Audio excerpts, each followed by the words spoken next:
Hello, I'm Robin Pauc. I'm the director of the Tinsley House Clinic. Hi Robin, thanks for talking to us today.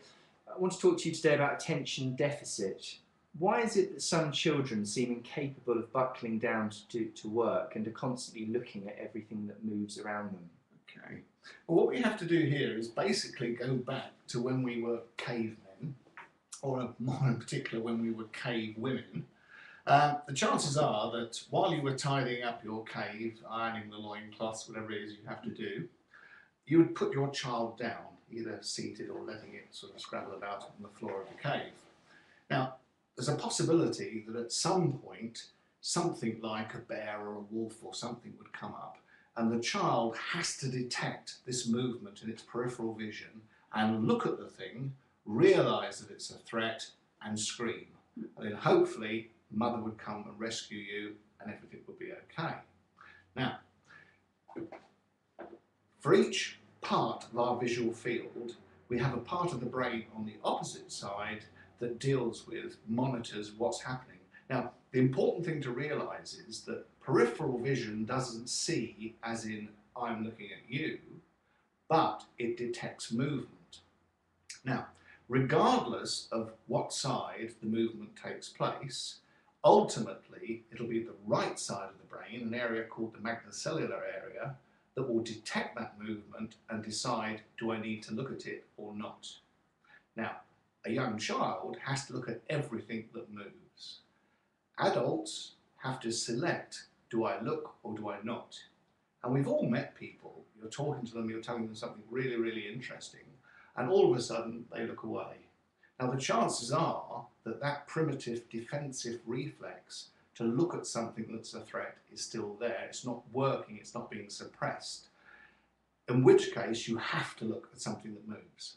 Now, if you're a cave child, no problem. You're sat on the floor of a cave, something moves, you look at it. Now, what's going to happen in this day and age if you put a child that's got that defensive mechanism in place and you put them into a classroom full of movement, 20, 30 other children all scrabbling about, making noise, moving. If you have to look every single time, it appears as though you have attention deficit. You don't. What you have is that particular piece of the brain on the right-hand side, because the right-hand side of the brain is perhaps, I was going to say more primitive, but it's not. But it has some of the functions which are more primitive, and one of them is these defensive things. It controls things like the flight or fight. Do I stay and fight my way out of this situation, or do I let it? Do I run away as fast as I can? So the right side of the brain deals with these sort of things. It monitors what's happening in our periphery. If we cannot suppress the attention to peripheral activity, we're going to be distracted by everything that happens around us.